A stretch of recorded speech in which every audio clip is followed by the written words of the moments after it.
Hello दोस्तों, नमस्कार। मैं दीपक आप सभी का स्वागत करता हूं हमारे YouTube channel deep study with Deepak पर। दोस्तों, जैसा कि आप सभी को पता है, उत्तराखंड की जो सीरीज चल रही है आजकल हमारे यूट्यूब चैनल पर, ठीक है, उसका आज थर्ड पार्ट है, ठीक है, जो प्रशासनिक व्यवस्था से संबंधित है। ठीक है, इसमें मैंने बड़ी कड़ी मेहनत के बाद ये वीडियो मैंने बना रखी है। तो दोस्तों ज़रूर सब्सक्राइब या शेयर करें, ठीक है। अगर आप नए हैं हमारे चैनल पे तो ज़रूर सब्सक्राइब करें, ठीक है। तो दोस्तों, ज़्यादा टाइम बर्बाद ना करते हैं, आते हैं आज के टॉपिक पे। उत्तरांचल राज्य विधेयक लोकसभा में पारित कब हुआ?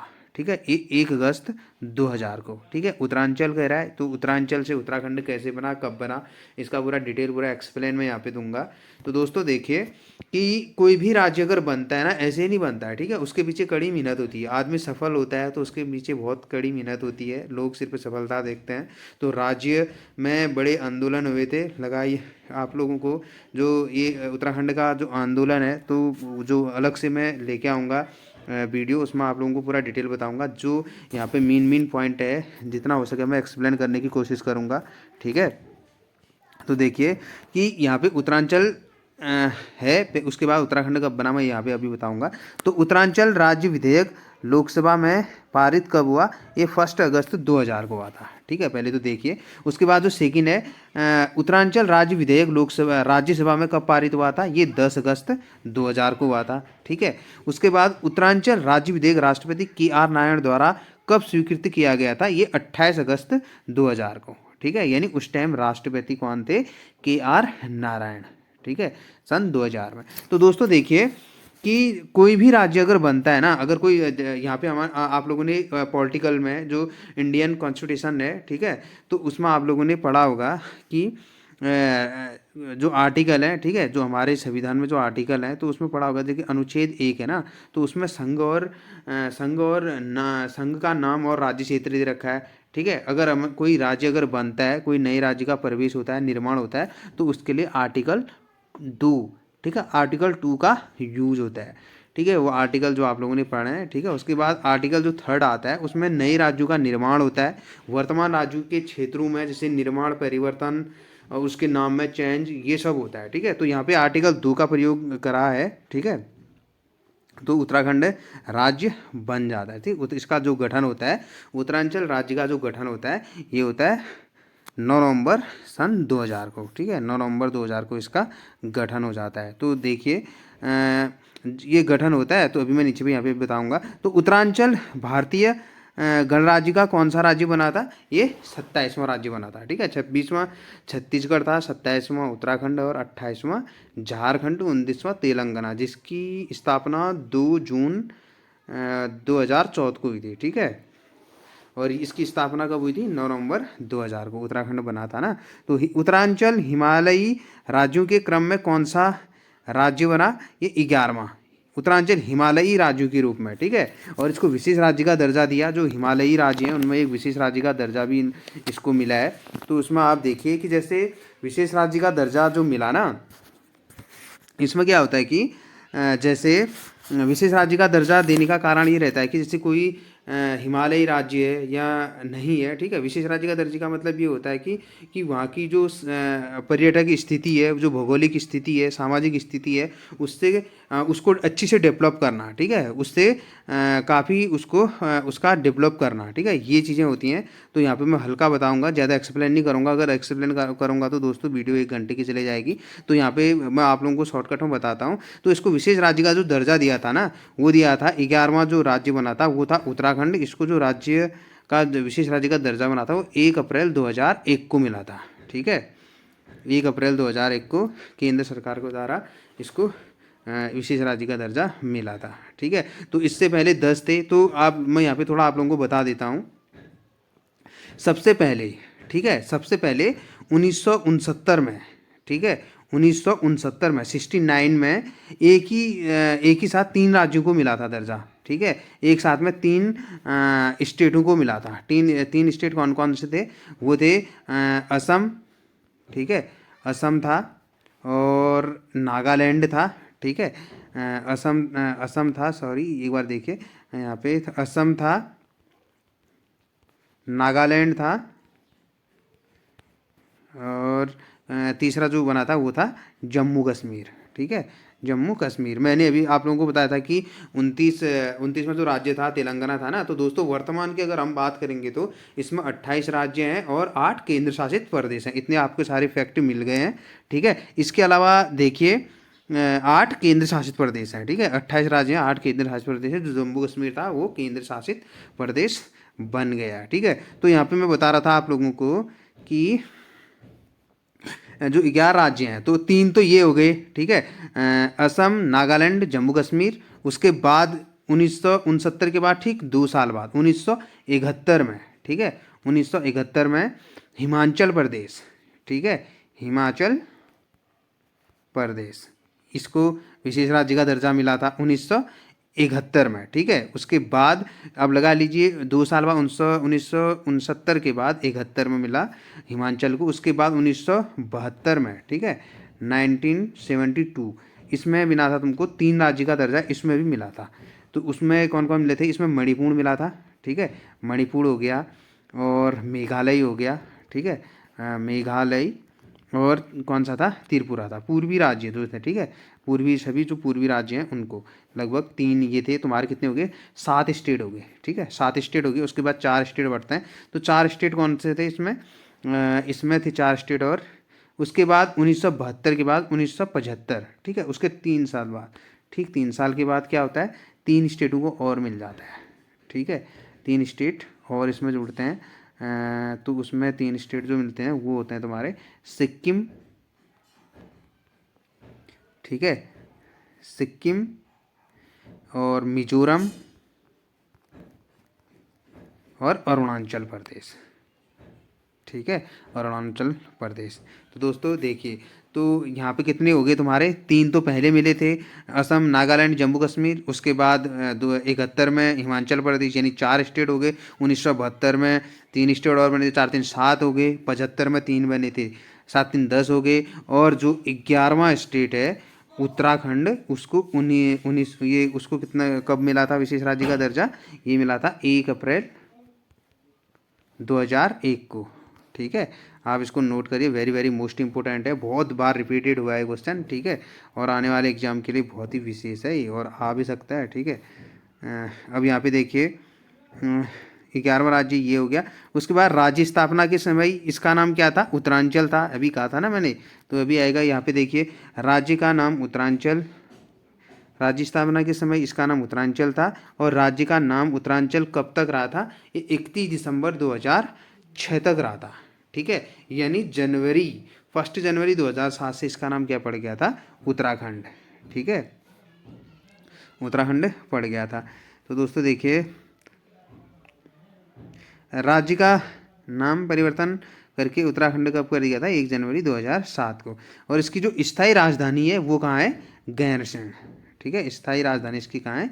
गैरसैंण है। और इसकी जो अस्थाई है, परमानेंटली ये है। और इसके बाद जो अस्थाई वाली अगर बात करेंगे तो ये देहरादून है, ठीक है, ये देहरादून है। उसके बाद उत्तराखंड की जो प्रथम राज्य की भाषा है वो कौन सी है? वो है हिंदी। और द्वितीय भाषा की अगर हम बात करेंगे वो है संस्कृत, जैसा कि यहाँ पे आप देख रहे हैं, ठीक है, संस्कृत है 2010 से।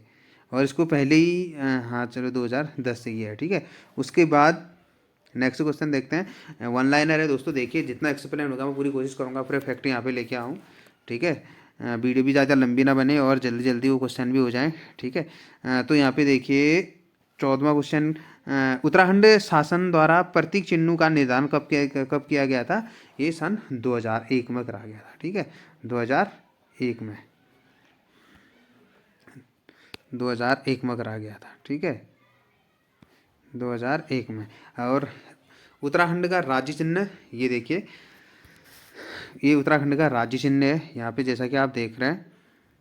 ये देखिए यहाँ पे जो 4 नदियाँ हैं, ठीक है, इसका भी मैं बताऊंगा। और यहाँ पे 4 नदियाँ हैं, ऊपर से ये ऐसा एक पट्टी टाइप का बना है, उसमें अशोक का चिन्ह है, नीचे सत्यमेव जयते लिखा है।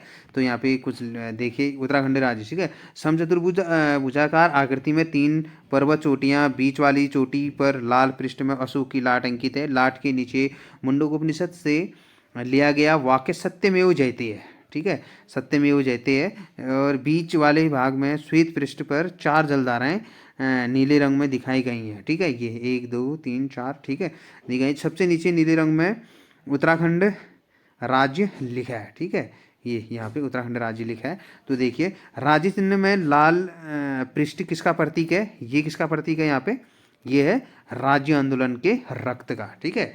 राज्य आंदोलन के रक्त का, राज्य आंदोलन जब हुआ था ना, तो दोस्तों देखिए उसमें बहुत सारे व्यक्तियों ने अपनी कुर्बानी बलिदान दिया था, बहुत सारे लोगों की मेहनत है इसके पीछे, ठीक है, बहुत सारा हो रहा है। तो उसमें राज्य चिन्ह में जो नेक्स्ट क्वेश्चन है, देखिए राज्य चिन्ह में जलधाराएं प्रदर्शित करती हैं, जो चार जलधाराएं प्रदर्शित करें, जो ये पट्टियां हैं ना चार, यहाँ पे आप देखे होंगे जो चार पट्टियां हैं, तो इसको देखिए ये जो हैं ये प्रदर्शित किसको करती हैं, गंगा, यमुना, रामगंगा और काली नदियों को, ठीक है। और यहाँ पे देखिए काली नदी उत्तराखंड की सबसे बड़ी नदी है, 252 किलोमीटर लंबी है इसकी, ठीक है, 252 किलोमीटर है। और यहाँ पे देखिए नेक्स्ट देखिए, तो दोस्तों अगर हमारे चैनल पे आप नए हो तो प्लीज़ सब्सक्राइब करें हमारे चैनल को, अगर अच्छा लगे तो शेयर कमेंट जरूर करें, ठीक है। ये देखिए नेक्स्ट क्वेश्चन 17वां, ये 17वां ने बता दिया। 18वां, उत्तराखंड का राज्य गीत क्या है, उत्तराखंड देवभूमि मातृभूमि सत सत वंदन अभिनंदन, ये उत्तराखंड का राज्य गीत है, समझ रहे हो ना, उत्तराखंड का राज्य गीत ये है। जैसे हमारे देश का राज्य गीत वो राष्ट्रगीत क्या है और राष्ट्रगान क्या है, आप बता सकते हैं कमेंट के जरिए, ठीक है। उसको कब अपनाया गया था संविधान के द्वारा, ठीक है, आप कमेंट के जरिए बता सकते हैं। दोस्तों पूछने का कारण ये रहता है ना, आपको कुछ एक नया सीखने को मिलता है, अगर सीखा है तो उसको थोड़ा रिवाइंड हो जाता है आपका, ठीक है, रिमाइंड हो जाता है, तो इसलिए मैं पूछने का मेरा ये कारण रहता है, ठीक है। यहाँ पे उत्तराखंड का राज्य गीत कब और किसके द्वारा लिखा गया था, ये लिखा गया था, ये कब लिखा गया था पहले देखिए, 6 जनवरी 2016 को लिखा गया था, और हेमंत बिष्ट ने, ठीक है, हेमंत बिष्ट। उसके बाद देखिए उत्तराखंड राज्य गीत कितनी अवधि का है, 9 मिनट का है, ठीक है, 9 मिनट, इसको गाने में 9 मिनट लगते हैं। जबकि हमारी राष्ट्रगीत अगर राष्ट्रगान की अगर बात करें तो उसको गाने में कितना टाइम लगता है, सिर्फ 52 सेकेंड लगता है, ठीक है, 52 सेकेंड। यहाँ पे देखिए उत्तराखंड राज्य गीत चयन समिति के अध्यक्ष कौन थे, ये थे लक्ष्मण सिंह बटोई। ये क्वेश्चन बहुत बार इस टाइप के क्वेश्चन पूछते हैं दोस्तों, देखिए ये क्वेश्चन भी आ सकता है आने वाले टाइम पे, ठीक है। पढ़ना तो सभी पड़ता है, अगर कॉम्पिटिटिव एग्जाम की अगर तैयारी कर रहे हैं, प्रिपेयर कर रहे हैं, तो दोस्तों पढ़ना तो पड़ेगा ना। उत्तराखंड राज्य गीत किसके द्वारा गाया गया है, ये नरेंद्र सिंह नेगी एवं अनुराधा निराला के द्वारा, ठीक है। और नेक्स्ट क्वेश्चन है देखिए, जहाँ पे देखिए नेक्स्ट क्वेश्चन, तो दोस्तों यहाँ पे देखिए 23वां, उत्तराखंड राज्य पशु किसे घोषित किया गया है, राज्य पशु ये है कस्तूरी मृग। यहाँ पे आप चित्र देख पा रहे होंगे, ठीक है, यहाँ पे चित्र देखिए कस्तूरी मृग का, तो इसके बारे में ऑनलाइन देख लेते हैं, जो फैक्ट है मैं आप लोगों को बताऊंगा। कस्तूरी मृग को अन्य किस नाम से जाना जाता है, ये है हिमालयन मस्क डियर, ठीक है। और कस्तूरी मृग का जो वैज्ञानिक नाम है वो है मास्कस गाइसोगास्टर, ठीक है, गाइसोगास्टर इसका वैज्ञानिक नाम है। नेक्स्ट है इसमें कस्तूरी मृग उत्तराखंड के जंगलों में कितनी ऊंचाई पर पाया जाता है, ये 3600 मीटर से 4400, ठीक है, 3600 मीटर से 4400 मीटर तक पाया जाता है, ठीक है। उत्तराखंड में कस्तूरी मृग की कुल कितनी प्रजातियां हैं, 4 प्रजातियां हैं, कितनी कुल प्रजातियां हैं इसमें, 4 प्रजातियां हैं, ठीक है, उत्तराखंड में। और नेक्स्ट है कस्तूरी मृग किस परिवार का सदस्य है, मोसिडे, ठीक है, मोसिडे परिवार का सदस्य है। कस्तूरी मृग का कुल सदस्य है ये अंगुलोटा कुल का, ठीक है, कस्तूरी मृग कुल का सदस्य है ये अंगुलोटा कुल का। नेक्स्ट है कस्तूरी मृग उत्तराखंड में किन स्थानों पर बहुतायत पाए जाते हैं, ये है केदारनाथ, फूलों की घाटी, पिथौरागढ़ और उत्तरकाशी, इन क्षेत्रों में ये बहुत ज़्यादा पाए जाते हैं, ठीक है। अगर वर्तमान में देखें तो दोस्तों इनको वन्य जीव रक्षण के लिए मतलब ये बनाया गया था, कानून बनाया गया था, वन्य जीव संरक्षण भी बनाया गया था इसको रखने के लिए, ठीक है। ये काफ़ी वेरी वेरी मोस्ट इम्पोर्टेंट है, ठीक है। तो इसमें क्या होता है कि उसके बाद नेक्स्ट देखिए, तो यहाँ पे जो बहुतायत में पाए जाते हैं, जो ज़्यादा से ज़्यादा मात्रा में जो यहाँ पाए जाते हैं, मतलब ये जो जीव हैं, ये जो कस्तूरी मृग है, ये अधिक संख्या में कहाँ पाया जाता है? केदारनाथ, फूलों की घाटी, पिथौरागढ़, उत्तरकाशी में। ठीक है। नेक्स्ट है कस्तूरी मृग उत्तराखंड के अलावा किन राज्यों में भी पाए जाते हैं? ये देखिए, हिमाचल प्रदेश, सिक्किम और कश्मीर। ठीक है। कस्तूरी मृग का रंग कैसा होता है? रंग होता है तुम्हारा रंग भूरा, उस पर काले धब्बे। ठीक है। रंग भूरा होता है और उस पर काले धब्बे, जैसा कि यहाँ पे देख रहे हैं। ठीक है। यहाँ पे भूरा रंग है और काले धब्बे हैं। ठीक है। वाइट वाइट धब्बे हैं और ये इस टाइप का होता है। और यहाँ पे जैसे मैं कस्तूरी मृग के बारे में यहाँ पे थोड़ा और जो मैंने यहाँ पे जितना लिखना था लिखा है, उसके बाद में तुम लोगों को कुछ फैक्ट और बताता हूँ। तो दोस्तों, जैसे कस्तूरी मृग है ना, तो इसके संरक्षण के लिए तो मैंने बताया था कि कस्तूरी मृग जो प्रजनन केंद्र है ना, ये चमोली में है। ठीक है। इसकी स्थापना 1982 में की गई थी, कांसुला खर्ग में। ठीक है। इसके अलावा महरूड़ी कस्तूरी मृग अनुसंधान भी खोला था। ठीक है। ये 1977 बागेश्वर में है। ठीक है। उसके बाद अस्कट वन्यजीव अभ्यारण्य। ठीक है। इसके बारे में मैंने कल की वीडियो में भी आप लोगों को कुछ बताया था। ये 1986 में पिथौरागढ़ में। ठीक है। जो अस्कोट वन्यजीव अभ्यारण्य था। सर्वाधिक कस्तूरी मृग यहीं मिलते हैं। ठीक है। कस्तूरी मृग सबसे ज़्यादा यहीं मिलते हैं, सार उसमें तो मिलते हैं। ठीक है। उत्तराखंड की अगर हम बात करेंगे तो केदारनाथ, फूलों की घाटी, पिथौरागढ़ और उत्तरकाशी में मिलते हैं, लेकिन इनमें सबसे ज़्यादा कहाँ मिलते हैं? पिथौरागढ़ में मिलते हैं। ठीक है। और इसके अलावा उत्तराखंड के अलावा किन राज्यों में ये ज़्यादा पाए जाते हैं? ये हिमाचल प्रदेश है, सिक्किम है और कश्मीर है। ठीक है।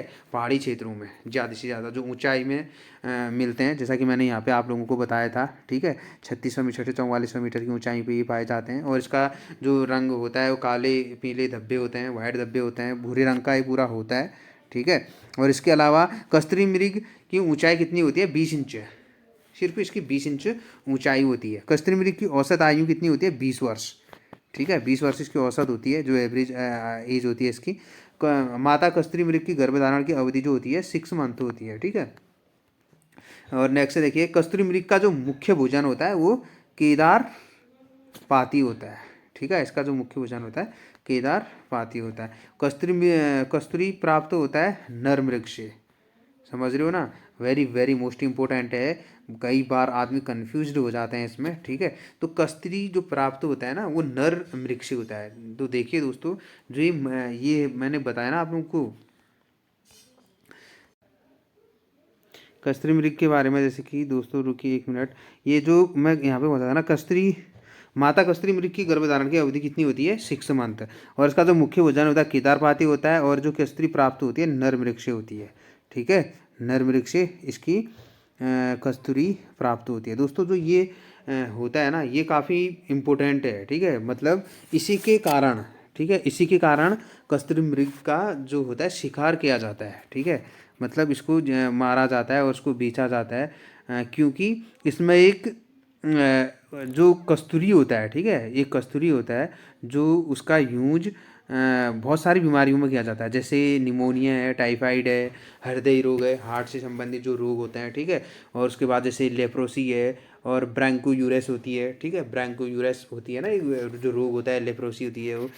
ठीक है। मिर्गी इनमें काम आता है। ठीक है। ये बहुत ही महंगी होती है, इसका जो रहता है इसी पे कानून बना हुआ है। ठीक है। इसलिए इसके संरक्षण के लिए बहुत सारे वन्यजीव विहार बने अलग अलग जगह। ठीक है।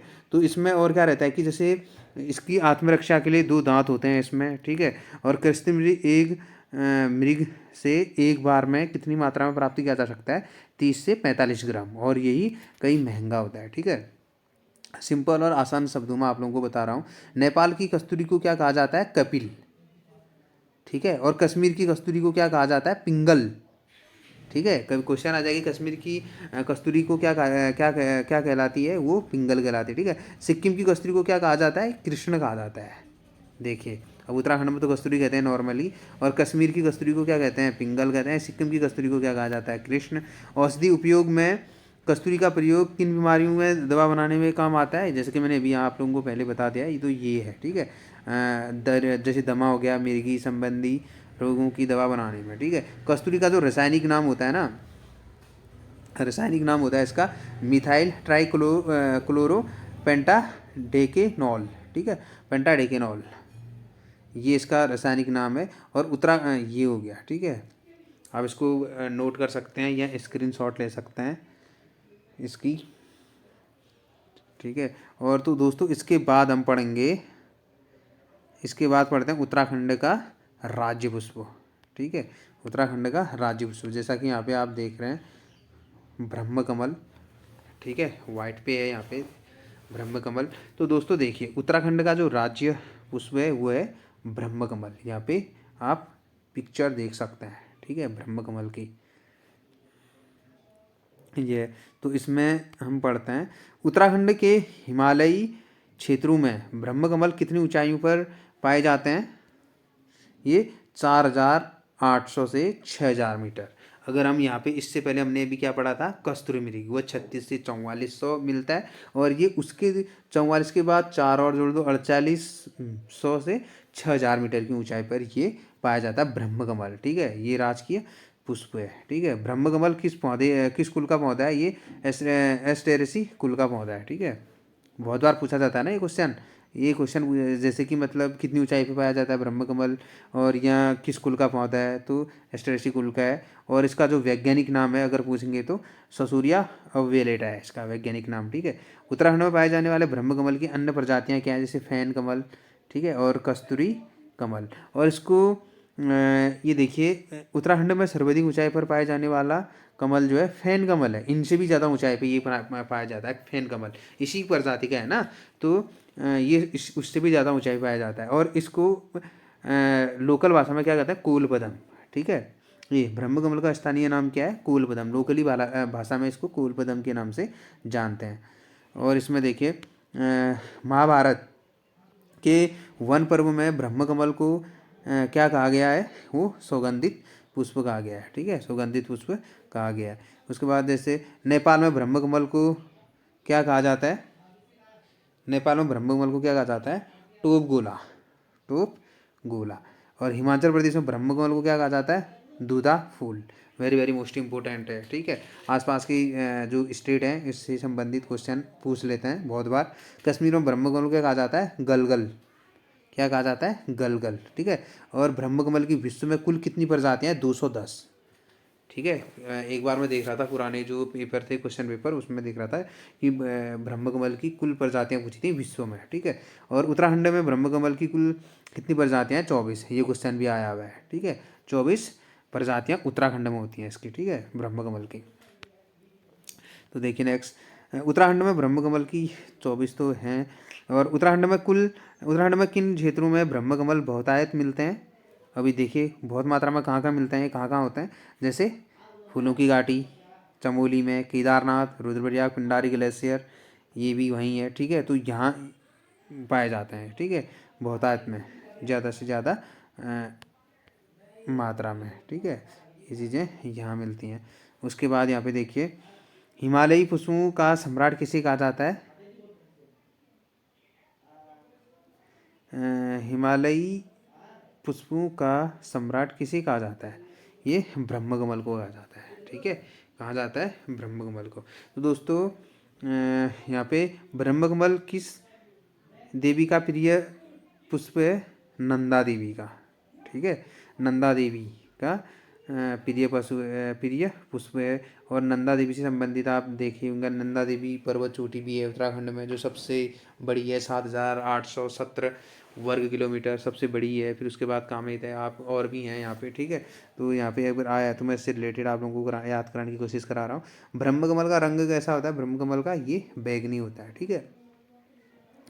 जो ब्रह्म कमल हम जिसको कहते हैं उसका रंग बैगनी होता है। और भी प्रजातियों के अलग अलग होते हैं तो उसमें कलर का भी है, ठीक है। तो ये रहता है। ब्रह्म कमल पौधे की ऊंचाई कितनी होती है? 70 से 80 सेंटीमीटर। इसकी ऊंचाई कितनी होती है? 70 से 80 सेंटीमीटर, ठीक है, ये होती है इसकी ऊंचाई। और ब्रह्म कमल का फूल खिलने का जो समय होता है वो ये खिलने का जो समय होता है वो जुलाई से सितंबर होता है, ठीक है। और ब्रह्म कमल का फूल खिलने का उचित समय ये है अर्धरात्रि, ठीक है, ये अर्धरात्रि है, आधी रात पे। और ब्रह्म कमल की जड़ पीसकर किस उपचार में प्रयोग किया जाता है? हड्डी के उपचार में इसका प्रयोग किया जाता है, ठीक है, वेरी वेरी मोस्ट इंपॉर्टेंट है। तो उत्तराखंड में 24 प्रजातियाँ पाई जाती हैं, ठीक है। और विश्व में की अगर बात करेंगे तो 210 प्रजातियाँ पाई जाती हैं। और इसको कश्मीर में गलगल कहा जाता है और हिमाचल प्रदेश में दूधा फल कहा जाता है। नेपाल में ब्रह्मकमल को टोप गोला कहा जाता है। कफनी, पिंडारी ग्लेशियर ये सब कहाँ है? बागेश्वर में। यहाँ पे जैसा कि यहाँ पे देख रहे हैं पिंडारी ग्लेशियर, यहाँ पे भी ये पाया जाता है। तो ये बागेश्वर में है। फूलों की घाटी चमोली में है। केदारनाथ रुद्रप्रयाग में है, ठीक है। तो यहाँ पे अब मैं इसका जो नेक्स्ट पार्ट लेके आऊँगा, जो अभी ये मैंने जो थर्ड पार्ट था आज, ठीक है, थर्ड पार्ट ये है। तो ये कैसा लगा आप लोगों को, तो इसमें कमेंट जरूर करें। उसके बाद फोर्थ पार्ट आएगा, वेरी वेरी मोस्ट